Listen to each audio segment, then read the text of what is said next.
Salut tout le monde, j'espère que vous allez bien. Je vous retrouve aujourd'hui dans une nouvelle vidéo qui sera un petit point lecture. J'ai terminé 4 livres. Il y aura 2 livres de fantasy que je vais vous présenter dans cette vidéo et ensuite 2 biographies de femmes. Alors je commence tout de suite avec Les Rois Dragons de Stephen Deas que j'ai lu en lecture commune avec Endoline. On l'a commencé l'année dernière et on vient de le terminer, enfin surtout moi. Donc dans Les Rois Dragons, on est dans un univers de fantasy dans lequel les hommes, depuis des siècles déjà, ont réussi à réduire les dragons en esclavage en quelque sorte. Ils s'en servent comme monture et armes de guerre.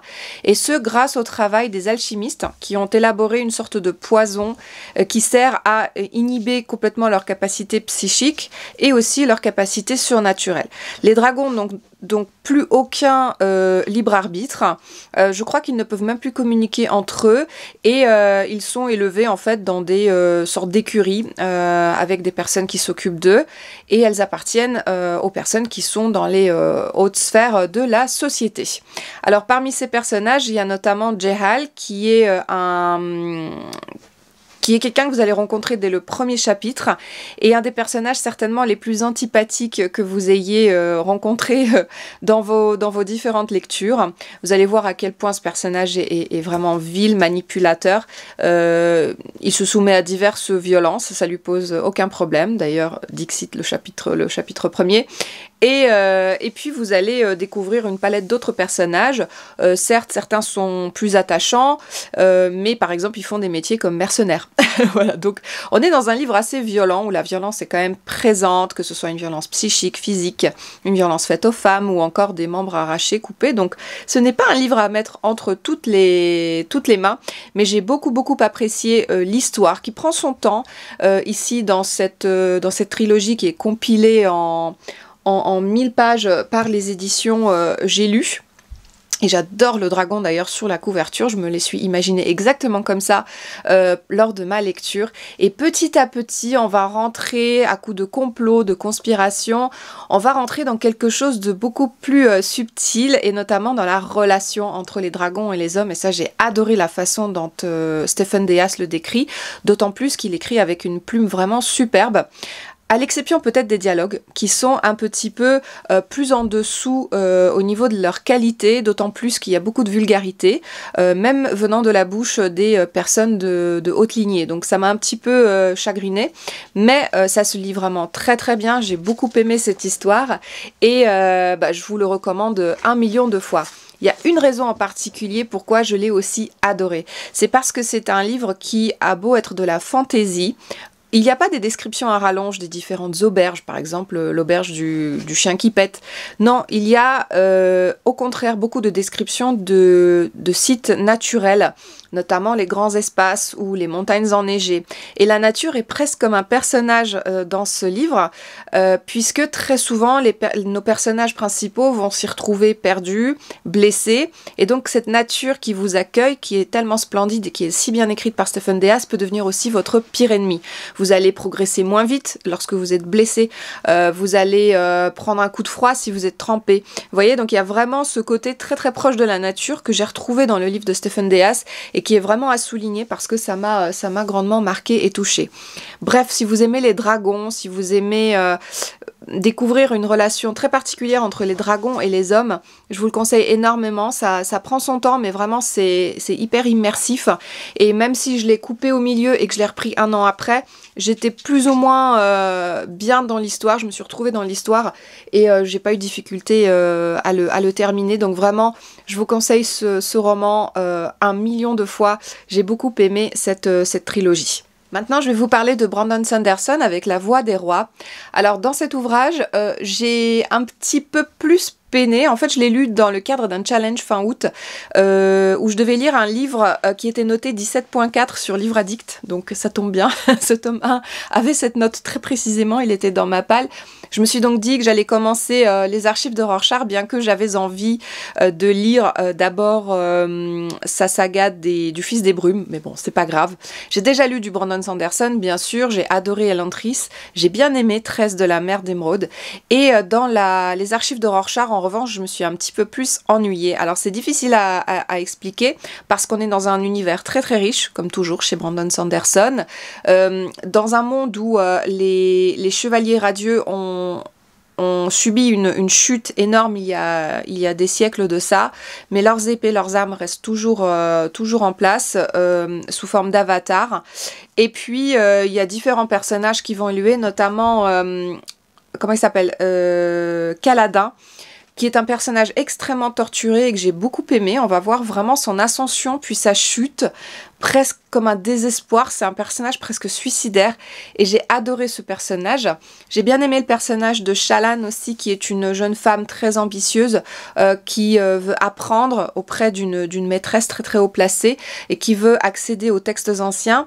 Alors c'est hyper intéressant, mais c'est vrai que j'ai eu des longs moments de flottement dans le scénario parce que je ne savais pas où Brandon Sanderson voulait en venir. J'avais pourtant envie de me plonger dans une longue saga, mais avec ce tome 1, j'étais un petit peu déçue.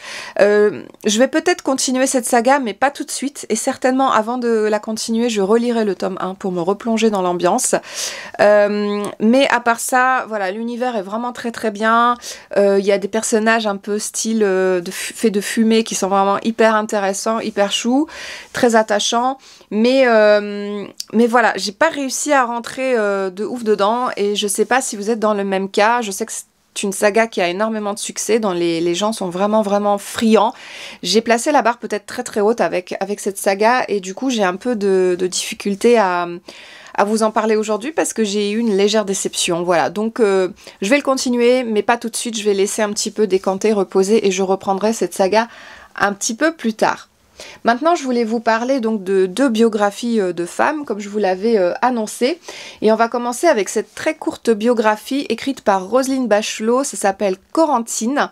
On est en Bretagne, dans le village de Gourin, qui est dans le Finistère sud, un petit peu côté dans les terres. Je suis pas très très loin d'ailleurs. Et dans Corentine, Roselyne Bachelot rend hommage à sa grand-mère. Alors, c'est une femme qui a été vraiment battante. Elle est née dans les montagnes noires, donc tout près des monts d'Arrée en fait. Et elle a été vendue à un maquignon, puis placée chez des bourgeois au service de personnes pour qui elle va faire le ménage, etc., la cuisine. Un personnage très très intéressant, une femme vraiment très combative, et Roselyne Bachelot avec une plume très douce et vraiment qui lui rend hommage presque, qui rend hommage à cette vie en Bretagne qu'il y avait à l'époque où les gens n'avaient vraiment rien à se mettre dans la gamelle. C'est extrêmement dur à lire, surtout la première partie, mais également tous les récits de plutôt la deuxième partie de la vie de Corentine qui était veuve et c'était hyper intéressant de voir cette légère ascension sociale de cette femme née vraiment dans la misère mais qui grâce à sa beauté, grâce à son engagement aussi dans la vie et grâce au fait qu'elle n'a jamais cessé en fait de se battre, de travailler dur pour réussir et de rester juste pure et fidèle à elle-même, eh bien elle a pu quand même vivre une vie relativement sereine et apaisée quoi. Donc moi j'ai beaucoup aimé ce livre. Je déplore quand même que Roselyne Bachelot n'ait pas fait les recherches historiques sur le devenir en fait de son grand-père puisqu'il est parti à la guerre. Mais voilà, je suppose qu'elle a quand même fait pas mal de recherches pour reconstituer la jeunesse de l'histoire de Corentine. Donc je vous le conseille énormément si vous voulez découvrir la vie en Bretagne, en tout cas à la fin du 19e siècle. C'est vraiment très très enrichissant. En tout cas avant la guerre, c'est sûr que les Bretons n'avaient rien à se mettre sous la dent. Le dernier livre dont je voulais vous parler aujourd'hui, il s'agit de Bakita, de Véronique Olmy. J'ai beaucoup aimé Bakita. J'ai trouvé que c'était extrêmement poignant. J'ai rarement lu un livre d'une telle douceur dans l'écriture et à la fois de violence dans le récit, puisque avec Bakita, on est dans le Darfour. Une petite fillette noire est élevée dans sa tribu, tout va bien, elle est attachée à sa maman. Son père, je crois qu'elle ne l'avait pas connu, il me semble, de mémoire. Et voilà, elle ne se souvient pas grand-chose de cette vie-là, pour cause, à l'âge de 7 ans, elle est arrachée à sa famille, envoyée relativement loin, pour être esclave. Donc à l'âge de 7 ans, elle va connaître déjà les fers, les coups de bâton, le travail forcé, la famine, etc. Et puis bien sûr l'aliénation complète de son être. Et puis petit à petit, vous allez la suivre, toujours avec une plume très très douce de Véronique Olmy, que je trouvais même presque un peu tire-larme au début, dans les 100 premières pages. Mais j'ai relativisé par la suite, puisque c'est vrai que Véronique Olmy a adapté sa plume au fait qu'on est avec une petite fille. Et puis petit à petit, elle grandit, elle passe de main en main. Je vous laisse imaginer toutes les brutalités et les horreurs dont elle a été victime, mais je crois que vous pouvez même pas imaginer. C'est absolument hideux et monstrueux tout ce que les guerres sont amenées à faire aux êtres humains et tout ce qu'elle a subi. Mutilation, viol, scarification, brutalité, négligence totale. Elle a été privée de sa vie, elle a été privée de son enfance, elle a été privée de sa famille, on lui a tout volé. Et Bakita est une battante. Bakita arrive même à protéger d'autres petits-enfants avec qui elle est envoyée à droite à gauche, elle réussit à s'échapper. Bref, il lui arrive tout un tas de choses et vous allez ensuite suivre sa vie jusqu'au bout, jusqu'au moment où elle atterrit en Italie et elle va devenir, rentrer dans les ordres jusqu'à être proclamée sainte.